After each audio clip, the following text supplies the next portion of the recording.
Shalom, saudara yang diberkati di dalam nama Tuhan Yesus Kristus. Bertemu lagi dengan saya, Pendeta Novel Saragi.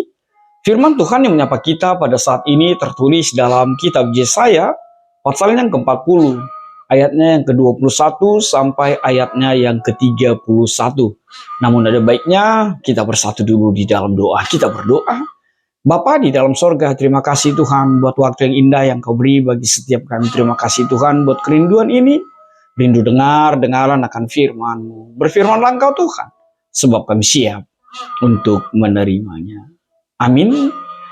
Shalom saudaraku di dalam nama Tuhan Yesus Kristus, sahabat terbaik dalam kasih Tuhan. Seperti yang saya sebut tadi bahwa firman Tuhan yang menyapa kita, tertulis dalam kitab Yesaya pasal yang ke-40, ayat yang ke-21 sampai ayat 31. Atau yang kita kenal dengan Deutero Yesaya, Yesaya bagian yang kedua. Begini firman Tuhan, saya bacakan buat kita semua. Tidakkah kamu tahu, tidakkah kamu dengar, tidakkah diberitahukan kepadamu dari mulanya? Tidakkah kamu mengerti dari sejak dasar bumi diletakkan? Dia yang bertata di atas bulatan bumi yang penduduknya seperti belalang, dia yang membentangkan langit seperti kain, dan memasangnya seperti kemah kediaman. Dia yang membuat pembesar-pembesar menjadi tidak ada, dan yang menjadikan hakim-hakim dunia sia-sia saja. Baru saja mereka ditanam, baru saja mereka ditaburkan, baru saja cangkok mereka berakar di dalam tanah. Sudah juga ia meniup kepada mereka, sehingga mereka kering dan diterbangkan oleh badai seperti jerami. Dengan siapa hendak kamu samakan aku? Seakan-akan aku seperti dia, Firman yang Maha Kudus. Arahkanlah matamu ke langit dan lihatlah siapa yang menciptakan semua bintang itu dan menyuruh segenap tentara mereka keluar sambil memanggil nama mereka sekaliannya. Satupun tiada yang tak hadir, oleh sebab ia Maha Kuasa dan Maha Kuat. Mengapakah engkau berkata demikian, hai Yakub, dan berkata begini, hai Israel? Hidupku tersembunyi dari Tuhan dan hakku tidak diperhatikan Allahku. Tidakkah kau tahu dan tidakkah kau dengar? Tuhan ialah Allah kekal yang menciptakan bumi dari ujung ke ujung. Ia tidak menjadi lelah dan tidak menjadi lesu. Tidak terduga pengertiannya. Dia memberi kekuatan kepada yang lelah dan menambah semangat kepada yang tiada berdaya. Orang-orang muda menjadi lesu, dan teruna-teruna jatuh tersandung. Tetapi orang-orang yang menanti-nantikan Tuhan mendapat kekuatan baru. Mereka seumpama Raja Wali yang naik terbang dengan kekuatan sayapnya. Mereka berlari dan tidak menjadi lesu. Mereka berjalan dan tidak menjadi lelah. Demikian firman Tuhan. Saudara yang berkati dalam nama Tuhan Yesus Kristus, sahabat terbaikku dalam kasih Tuhan, pasti kita memiliki kerinduan yang sama, pengharapan yang sama ketika membaca nats Alkitab kita pada saat ini. Ketika Yesaya bagian yang kedua ini yang dituliskan oleh Yesaya ini mengantarkan situasi di dalam kehidupan kita, ditulis di abad ke-8 atau abad ke-7 sebelum Masehi. Apa yang mau saya tegaskan? Tidak lain adalah pengharapan yang sama, kerinduan yang sama. Apa yang disebutkan di dalam ayat yang ke-31 itu. Tetapi orang yang menantikan Tuhan mendapat kekuatan baru. Saya mau underline, garis bawahi, mendapat kekuatan baru. Bukankah itu yang kita butuhkan? Bukankah itu yang kita harapkan? Bukankah itu yang menjadi impian setiap kita ketika pergumulan, ketika tantangan, ketika keterhempasan, ketika kita berada di dalam situasi sulit di dalam kehidupan kita? Sebab ketika mengalami kesulitan, keterhempasan, pergumulan yang hebat, ditinggalkan, dan lain sebagainya, pasti kita menjadi lesu, pasti kita menjadi lemah, pasti kita tidak mampu bahkan untuk menatap jauh ke depan. Dan apa yang kita rindukan? Sekali lagi, kita merindukan dan kita berharap ada kekuatan baru. Saudaraku dalam kasih Tuhan, sahabat terbaik dalam kasih Tuhan Yesus Kristus, itulah yang dinyatakan oleh Yesaya. Dengan apa yang dibagikan melalui perikop kita pada saat ini. Sebab apa? Bangsa yang terhempas itu, bangsa yang terjajah itu diberikan penguatan oleh seorang Yesaya dengan menegaskan bahwa orang yang menantikan Tuhan mendapat kekuatan baru. Bagaimana itu tercapai? Bagaimana itu bisa mereka dapatkan? Jelas di ayat yang ke-21 sampai ayatnya yang ke-26 dipertegas, dijabarkan, dideskripsikan bagaimana luar biasanya Allah itu. Sama seperti apa yang menjadi tema kita pada saat ini. Tuhan adalah Allah yang kekal. Lihatlah apa yang dipaparkan, apa yang dinyatakan oleh Yesaya ini. Ayat 21 sampai ayat yang ke-26 itu. Sampai-sampai mengatakan dia yang bertahta, dia yang membuat, ia saja yang melakukannya, aku, bahkan berulang kata dia, aku dan aku, untuk menyebutkan, untuk menunjuk sosok Allah yang memiliki kekuatan yang luar biasa itu, bahkan kekuatannya kekal untuk selama-lamanya, dan diperbandingkan dengan kuasa raja-raja, kuasa atau kehebatan sesuatu, segala hal di muka bumi ini. Tidak ada yang bisa menandingi kemahakuasaan Allah yang kekal itu. Tidak ada yang menandingi Allah yang telah memilih bangsa itu menjadi bangsa pilihannya.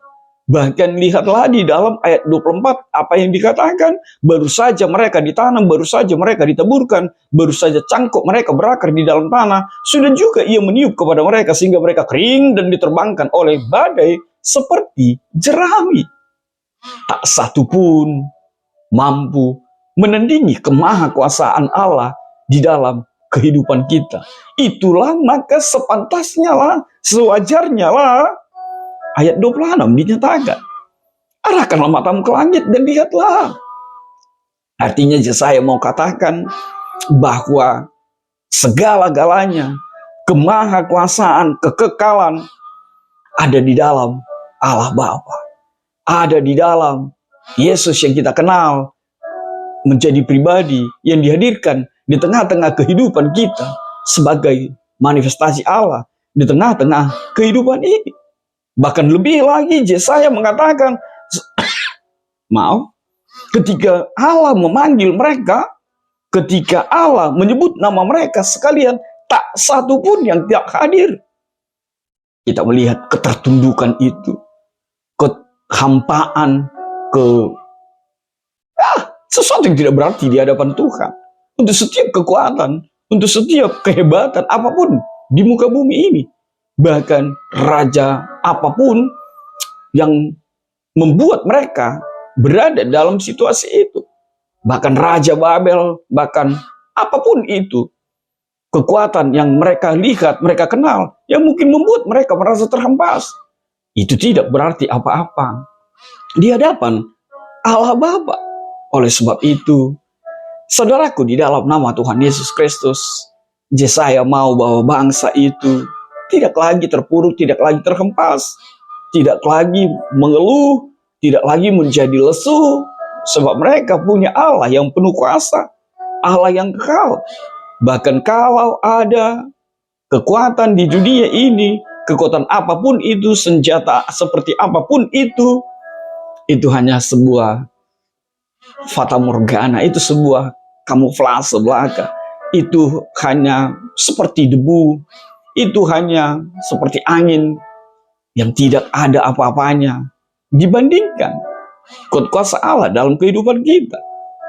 Itu sebabnya pasal 40 ini secara khusus menggambarkan kuasa dan kebesaran Allah, bahwa Tuhanlah yang menciptakan semesta alam, Tuhanlah Allah yang hebat, yang kuasa, bijaksana, pengasih, dan bahwa orang yang percaya kepadanya akan mendapatkan kekuatan baru yang selalu baru diperbaharui hari lepas hari. Dan itu menjadi kuat kita menjalani hari-hari kehidupan kita. Sebab di sini kita mendapatkan penegasan yang luar biasa. Yang pertama yang ditegaskan, kebesaran dan keunikan Allah itu. Yang kedua, ketidakmampuan berhala-berhala di tengah-tengah kehidupan kita. Makanya saudaraku, kalau ada berhala-berhala yang kau sembah, kalau ada peninggalan-peninggalan opung atau siapapun itu di dalam dirimu dan engkau memberhalakannya, bertuhankannya, buanglah itu semua. Sebab itu tidak ada artinya, tidak ada apa-apanya dibandingkan kuat kuasa Allah itu. Yang ketiga yang mau ditegaskan adalah adanya kebijaksanaan dan kekuatan Allah. Dan itu yang harus kita pahami. Dan itu yang harus kita imani. Tidak ada yang dapat menyamai pemahaman Allah dan yang bisa mengukur kekuatan Allah itu. Yang berikut yang mau ditegaskan adalah panggilan untuk tetap selalu menantikan Tuhan. Kita melihat di akhir pasal ini, Yesaya memberikan panggilan kepada umat Allah untuk selalu menantikan Tuhan. Menaruh harapan kepada Tuhan, itu akan menjadikan engkau memiliki kekuatan baru dan baru setiap hari, baru setiap pagi.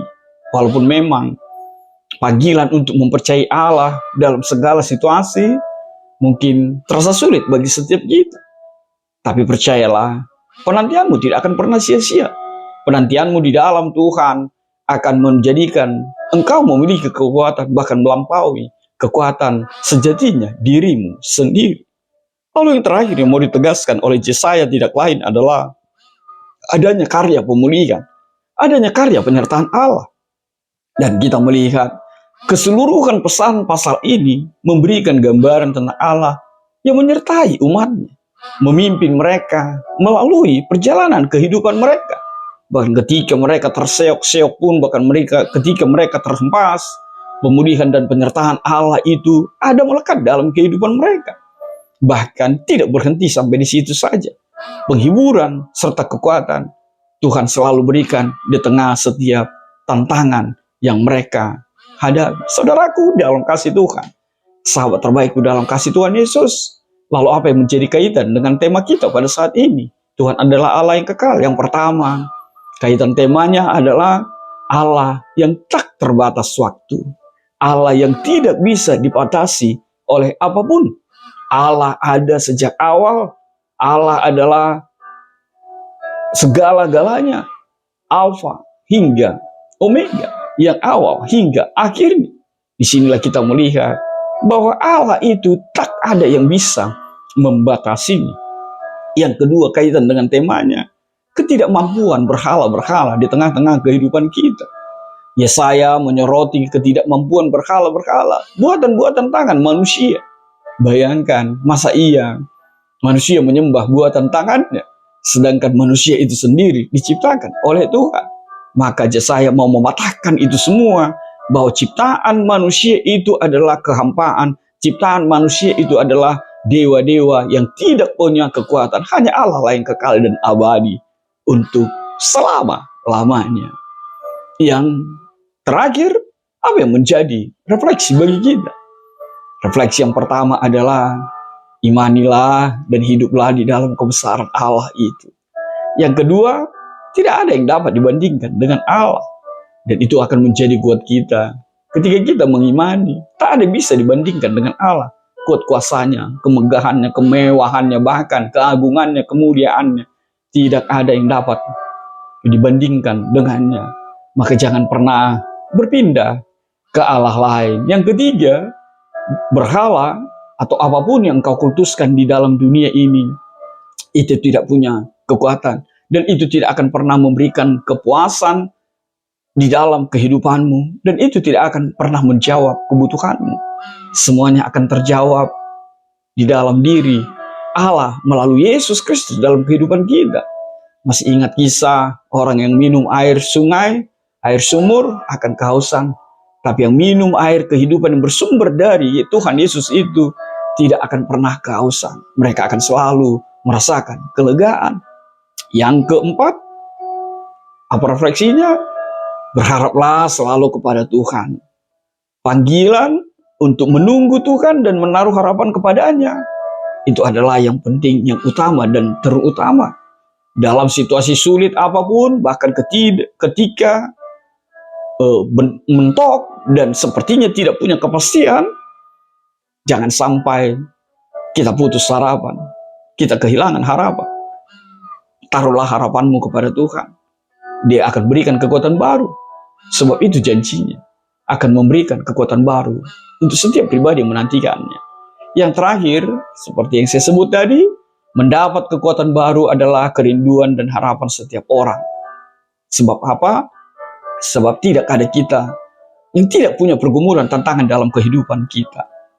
Tapi saya mau tidak hanya berharap saja, tidak hanya meminta saja, tapi hiduplah di dalam kebenaran firman Tuhan itu sebagai bentuk bahwa engkau menantikan, bahwa engkau merindukan, bahwa engkau berharap kekuatan baru yang bersumber dari Yesus saja.